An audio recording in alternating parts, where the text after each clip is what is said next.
let's talk about the defense because there was some good, but not enough good coming up here on Locked On Sooners.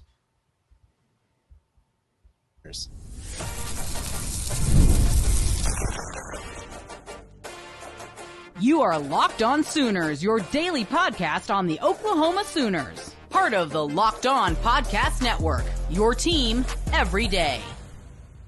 Again, thanks for making Locked On Sooners your first listen every single day. Shout out to all the everydayers out there. Tune in wherever you get your podcasts. We're free and available on all podcast platforms, part of the Locked On Podcast Network, your team every day. So, Jay, the Oklahoma Sooners defense did a pretty good job stopping the run, but struggled against the pass. It was not a great day for the OU secondary as guys just ran open. Not a lot of competitive catches that they were forcing. It was just an all-in rough day. Yeah, they spent the entire time that I noticed basically giving them spots in the zone wide open. And shout out to Lane Kiffin and his ability to call a play. Him and Charlie Weiss Jr. They basically just kept dumping into those little holes. They're like, all right, they're going to give these little space. We're going to eat them across the middle with the linebacker, with the tight ends. We're going to eat the linebackers up with the tight end. And then we're going to get little pockets in the corners and get them with that. And then eventually, when they start to try to play up on it, we're going to throw it deep and get a deep pass, in which they got their deep pass on us too. Every receiver caught a pass over 20 yards that made a catch, roughly, for the most part. That was not very good. I was hoping that we would have eliminated some of that stuff, but they got a lot of yards after the catch. Out of the 311 yards that they got in the game, 117 was yards after the catch. So they were catching it, and they were just sprinting on us. And that's on us as far as scheme. We've got to do a better job of having someone of we against teams like Ole Miss. We probably need to do this against Bama as well as against LSU. You got to have a minimum cover one. You can't have anybody playing cover zero because our guys aren't built to be on islands like that unless they're going to give them a whole bunch of space. Yep. And or we got to have, unless it's an all-out blitz and we're just going to be at the quarterback's throat immediately. Yeah, we gave them way too much. Jaxson Dart, he had a little pressure. I think we had a good 15 total pressures, including 4 hits and 10 hurries and a sack. We didn't do a good enough job of making it to where if he did decide to hit those little pockets, it was going to be more contested. The secondary did not drop back fast enough. It was like they were watching Jaxson Dart in preparation for him to scramble.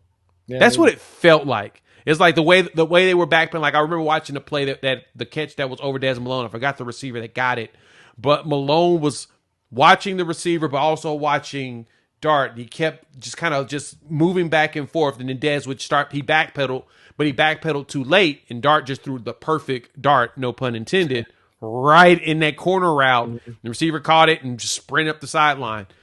That's something we've got to get better at, especially in zone coverage. Luckily, we've got a lot of young corners, so by next season, we should have a lot of dudes that's getting better at that. But that's the one thing we've got to do better on going forward, especially going against Missouri, Bama, and LSU after we play Maine. So Pro Football Focus had Jaxson Dart under pressure on 12 of his 35 dropbacks, or 34%. But even on those plays, he had 3.17 seconds to throw. That's what he averaged in his time to throw, which is more than when he wasn't under pressure and when he's kept clean. So you might have pressured him and got him off his spot, but there wasn't enough pressure to take advantage of getting him off his spot. And it felt that way. You watched the game. It just felt like he had time to throw and he was safe, for the most part. He was never really under a bunch of duress.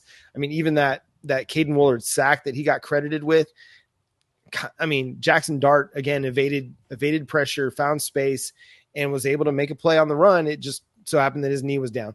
Yep. So, it was not a great game for the Oklahoma defense from a pass game perspective because you didn't generate enough pressure. You weren't good in coverage.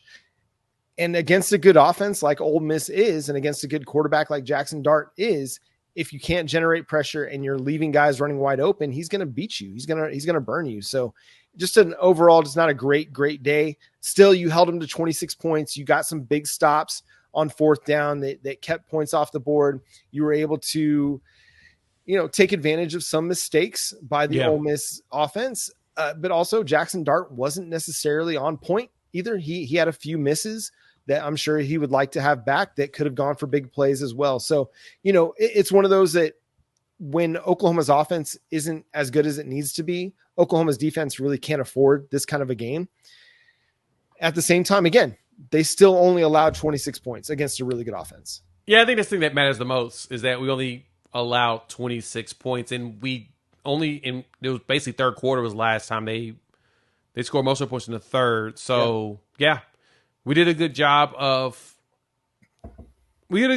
holding them back. Now, Ole Miss hasn't scored a lot of points in SEC play so far, right? This is the exact same amount they scored against LSU, and they lost that game to LSU. LSU won 29-26.